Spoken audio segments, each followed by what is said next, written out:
What's going on, mi gente? Louis the Boilerman here. Today we're doing a boiler rip out. That's right, guys. This is what you have to do. This is the journey and the steps necessary to do an oil to gas conversion.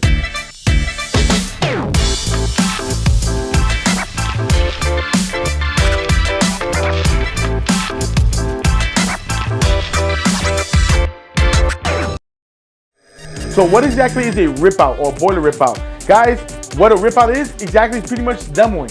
So we're demoing the boiler right now, taking her apart to do the gas conversion. So what exactly are the steps? First thing is first, shut off the power. Second thing is shut off the oil going to the actual boiler. And the main thing is safety. Make sure everything is also covered, that you're protecting the customer's home and making sure that we're ready to rock and roll and get ready to work.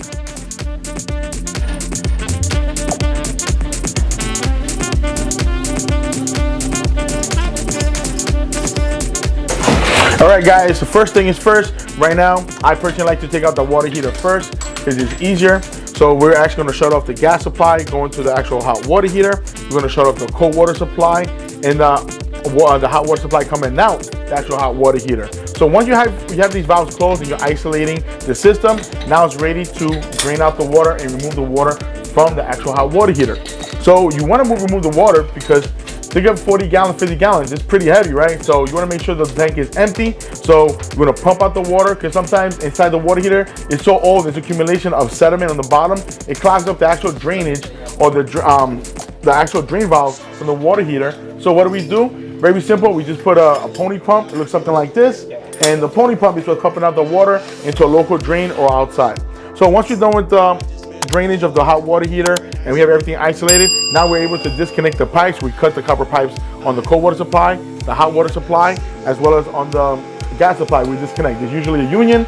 Guys, just a little FYI, it's very important to make sure the gas valve is in the off position. If there is no union, make sure you finally or shut the gas at the meter because you're not going to use a sawzall to cut a live gas line. It's a big no-no. Safety is always first. All right, guys, so now that we got the hot water heater drained out and everything disconnected, now it's ready for removal. We're gonna remove the hot water heater out from the basement to make some room. So now that we're done with the hot water heater, the next step is the actual boiler.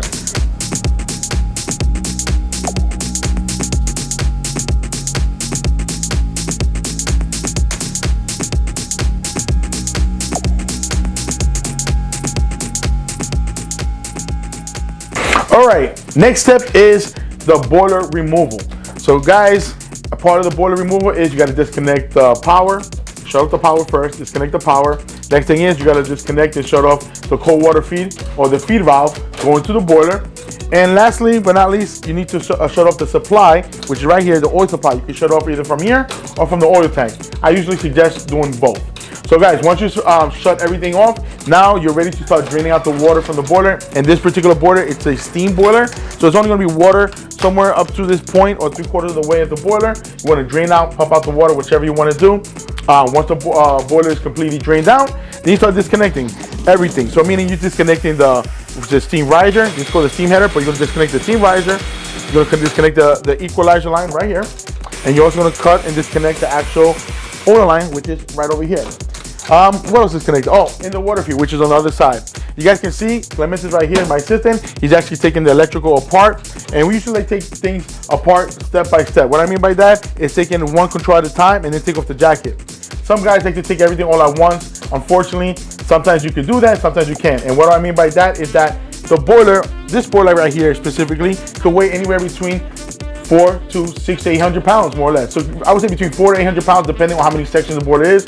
I can't tell you exactly how much, but it's somewhere in that bracket. That's a lot of weight, guys. Now we start undressing the actual boiler, taking it apart, and you get to the boiler block. Now you're taking out a significant amount of weight off, meaning like now the boiler is going from 800 pounds, 600 pounds, whatever it is, now to maybe 300 pounds. So it's a lot easier to maneuver, a lot easier to move around, and a lot easier to take out because you don't want to scuff up the walls or break something because it's too heavy. And most importantly, safety is first. I don't want nobody to get hurt or break their back. So guys, if you're working, especially doing heavy duty work or heavy lifting, you definitely want to make life so much easier. So guys, that's pretty much it. I mean, once everything's disconnected, now it's just a matter of just removal. So it's pretty much just cutting the pipe, removing the electrical, disassembling everything. Once everything is removed, we get everything, dump it at the scrapyard. Then we're able to bring the actual new boiler in. And also remember, put the new boiler on blocks. I know, guys, you can technically put the boiler on the floor, and guys like to put the boiler on the floor, but I highly suggest put them on blocks. It's easier to service in the long run, and most importantly, the humidity, all that shit comes from the bottom. It starts corroding the boiler, so you want to make sure you have them on cinder blocks, 4x16x4 is usually the size blocks I use. You get them at Home Depot or local cement yard, but that's what I would do. If you have any questions, guys, feel free to reach out to Louis the Boiler Man.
Mi gente, if you like this video, please subscribe, like this video, hit that bell button, and leave us a comment below.